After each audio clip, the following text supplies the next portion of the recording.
Hey friends, it's Catherine here at Sacred Heart Alchemy. I just came in from a rally here in town around racism and some very racist posts and comments that were made by some elected officials in my town. And so there was a town of selectmen meeting tonight. They went into special session or executive session for the personnel committee to review, listen to comments and review the situation. But that's not really what I want to talk to about, but it's just kind of sitting on my heart here and making me think about what leadership really means and what it requires of us when things become challenging. And I have to say that I was really shocked to see how polarized people in the town have become over this issue, and how unwilling to really listen to each other, at least at the rallies that I've been to, and this presence tonight in front of the town hall. And it's I don't even have words for how disturbing it is to think that we have gotten to this place where we can't seem to have a dialogue with each other without one side or the other flying off into rhetoric and accusations and generalized statements and sweeping accusations. And so I sat down to do this live, which I had planned to do earlier in the day, and my day just kind of rolled along and I was committed to doing it. And so it just sort of brings a different context, I think, for what I'm about to say. And if you saw the name of, the live, it's consistency is the key to lasting change. And what I really want to be talking about is how important it is. And there's not going to be anything here you haven't heard before.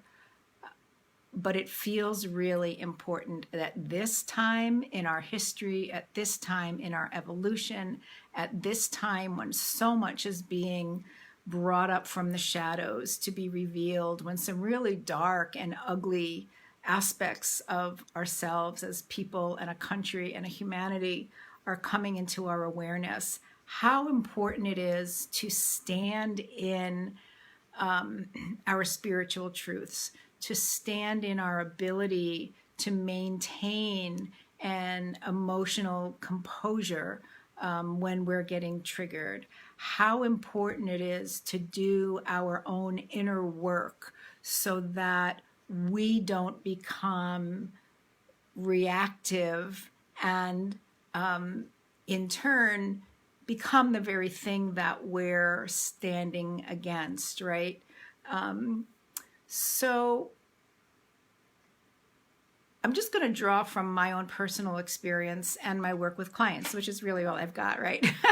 And I know for me that this has been a journey for, obviously it's been a journey for lifetimes, but for me, sort of being on a conscious and intentional spiritual path has been since 1998. 08, 18, so, a pretty long time. And I can attest to the fact that this is the hardest work I've ever done. And it takes a level of commitment and consistency to really begin to feel and then express the changes and be able to sort of stand confidently in knowing that I've been doing the work consistently. And I see the contrast particularly when I work with clients. I can see it within the contracts within my clients, not just within, compared to myself. When I have clients who do the work between our sessions, whether it's reading the books or writing in their gratitude journal or spending some time in meditation each day or developing a prayer practice, taking time to do some inspirational reading or listening to some kind of inspiring or uplifting podcast or little 15-minute clips around positivity, or it doesn't, there's not a particular thing that I'm going to say to do, although I will say EFT is a key. But to approach your spiritual practice and your personal work, your personal healing and growth work, as you would learning to speak a new language or going to the gym with a specific goal in mind, or in my case, when I decided I wanted to run a marathon, and there were certain things that I had to do every day to prepare myself for that. And it wasn't just what I did every day, but it was sort of a structure that I created that would hold me accountable. And I've spoken about this before. And part of it was that I made the decision to run the marathon as part of the leukemia team in training, so that I would have made a commitment to support, in my case, it was a 6-year-old girl, and run on her behalf, or with her name on my bib. And I would have the coach from the Leukemia Society helping us along, and every other week he would schedule long runs for us where we would run anywhere between 9 and 20 miles, and he would put out water and this delicious protein gel things. They were really awful. So I created some parameters, some structure that would support my actually reaching the goal that I had set. But I also did some things for myself. I had 3 children at the time, and I knew that the only time I had to run would be very early in the morning, very early for me. I'm not an early riser. And I knew that if I left it to the end of the day thinking I would get to it, that it just wasn't going to happen. One of the other things I did was, as part of the fundraiser, obviously I asked people to support my effort. So for me to ask people for money was a big deal, right? But it wasn't for me, it was for the Leukemia Society, so I was able to do it. But my neighbor, who was not a long distance runner, but was willing to put in some extra miles, who was an early morning riser, I asked her to be my running partner, because I knew if she was standing at the end of my driveway at 5:30 in the morning, my butt would be out there. Whereas some mornings, if it was just me, I might have just rolled over and said, yeah, later or tomorrow. So I don't want to talk all that much about that. But what I wanted to just convey was, when we make a commitment to something that we really want, it needs to be consistent and persistent. And just getting back to, I mentioned with my clients, I can see the difference. I can see the growth. I can see the shifts. I can see the change. I can see the healing that happens with my clients who take the time between sessions to work on themselves, who come into the session with something that they want to work on, or with questions, as opposed to just showing up, and sort of expecting me to kind of lead the session. But in almost every case, what I hear from people is, oh, I feel so much better, right? This is after we've tapped or done some neurokinesis, or maybe a meditation, or maybe, even just talked about something and there's been some kind of catharsis. Oh, I feel so much better. Oh, my anxiety has just like dropped way down, or I feel more confident, or I feel more empowered, or I always feel better after I talk to you, or after you take me through, an EFT tapping session. And that's wonderful. I'm glad that I can support them and that they can recognize that there's a noticeable change, that there's a shift in their mood or their energy or their mindset, or they've learned how to reframe something or think about something differently. But the fact of the matter is, doing that with me for 45 or 50 minutes every other week it's going to take a long time, right, to really make permanent, lasting change.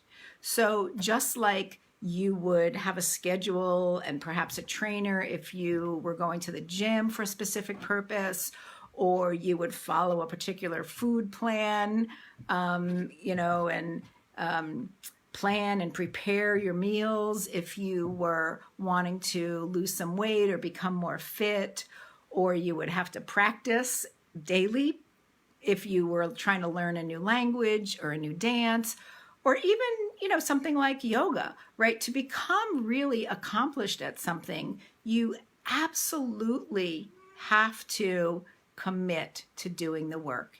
And it's no different on a spiritual path or a path of healing. If you want to heal mentally, physically, or emotionally from something that is currently going on, whether it's a physical issue or, an anxiety problem, or just looping thoughts in your head that you can't seem to get a hold of, or your relationship with food, or maybe your relationship with another person.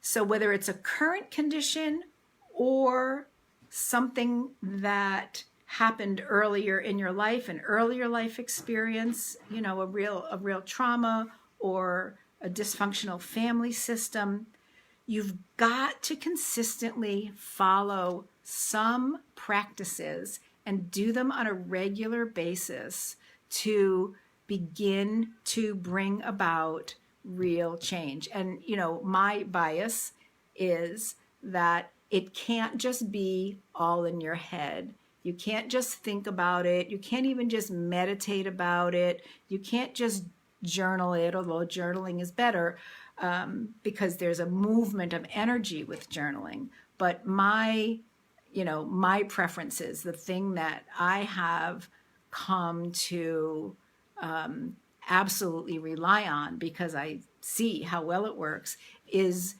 using some kind of energy work, some kind of practice that's going to help move the blocks of energy that are clogged in your energy system from old wounds, mental, emotional, physical, spiritual, psychological. Those are the things that get stuck in your system and disrupt the flow of energy. I say to people, it's like if you imagine your life force energy, right, your prana or your chi, however you would refer to it, as this beautiful river flowing through you that's feeding, right, your whole system.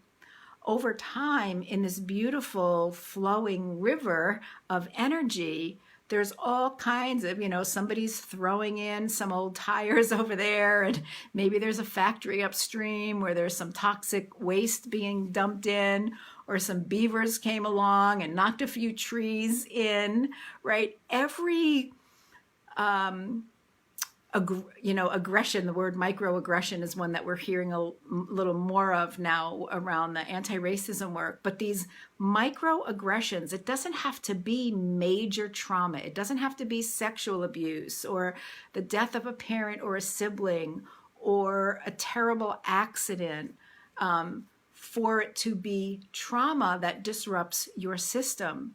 You can be a child in a family where there's just benign neglect. Your needs are not addressed, your emotions are not addressed, and over time, There, you may adopt a belief that your emotions don't matter, that what you need isn't important, that when you express yourself, you're either ignored or just told to be quiet. So this also develops blocks in our energy system where we get out of balance, and we may have energy flowing like crazy over here, just like we see in streams sometime, and then kind of swirling or stuck or caught up in, or maybe dried up over here. And that's what we start to feel in ourselves when we become emotionally imbalanced, when we start to have physical pain or discomfort. Everything is a disruption in the energy system. So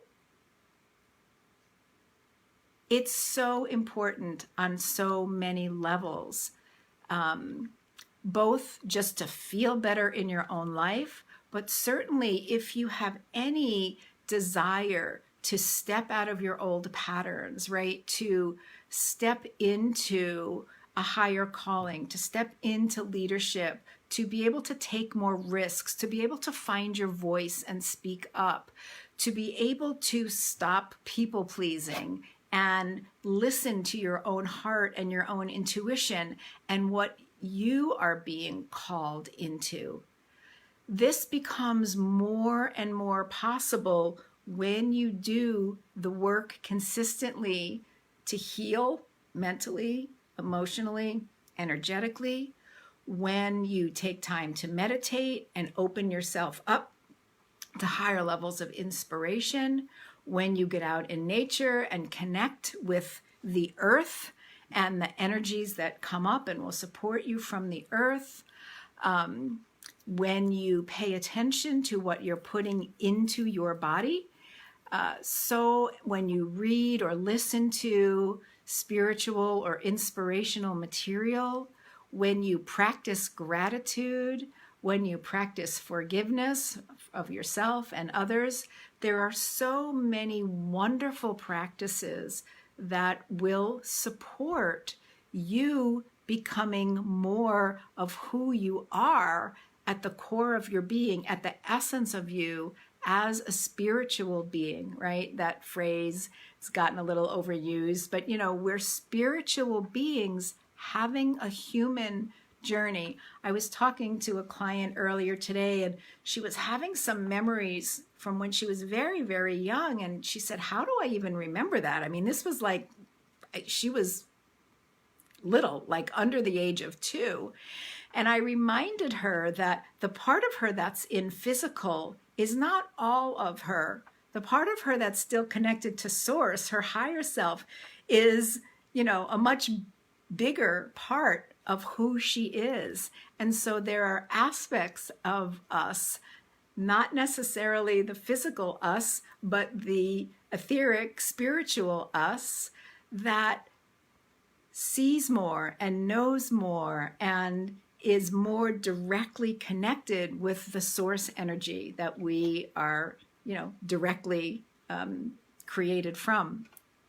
So anyway, if you want to feel better, if you want to have less anxiety, if you want to feel more confident and empowered, if you want to be able to stand in your truth and speak, your own voice, your own desires, your own preferences, if you want to be able to set boundaries, if you want to be able to do some physical healing, please, please, please consider doing a consistent practice. It's not going to work as well if it's the last thing you think of at the end of the day, or you do it, maybe on the weekend, right? Not bad, but it's not going to bring the lasting transformation that I believe you might be looking for. So that's it. And again, even just bringing it back to, being at this event this evening, my belief is that the world needs more and more and more of us who understand ourselves as spiritual beings, who are connected with the truth of who we are at a very deep level, who are committed to bringing the divine feminine and the divine masculine energy back into balance so that we can heal these wounds and create a world that is, in my opinion, more just, more equitable, more loving, more sustainable than the world that we're all seeing reflected back to us right now. So I think I will end there. Wish you all a lovely good night, and I will see you again soon. Bye now.